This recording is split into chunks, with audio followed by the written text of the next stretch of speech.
Kumusta mga kaibigan?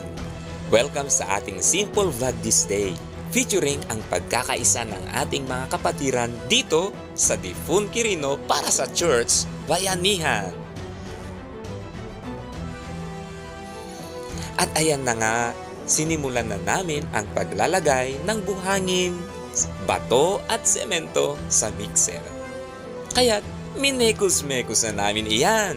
Pagkatapos ay pasa-pasa naman ng ating mga kaibigan, dala ang timbang may lamang semento na ibubuhos sa sahig ng church.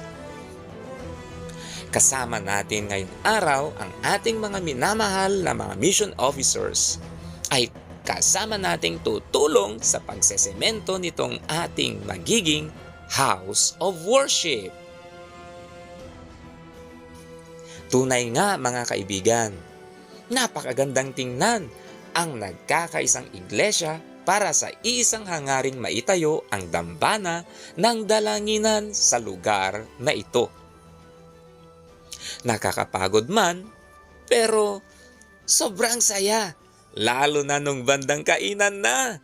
Ang ating mga kababaihan naman ang naghanda ng pananghalian. Sobrang sarap ng kanilang mga inihanda. Busog na busog kaming lahat para magkaroon kami muli ng lakas sa pagpapatuloy na bayanihan.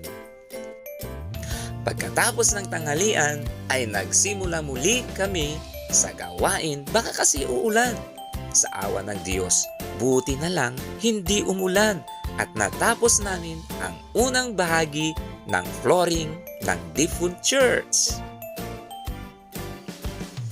Sa mga gustong tumulong at makibahagi sa ating church building project ay malugod pong tinatanggap ng Difun Seventh-day Adventist Church ang inyong mga donasyon at mga handog.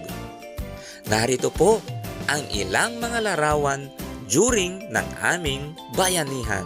Maraming salamat sa panonood. Blessing sa iyo, kapatid.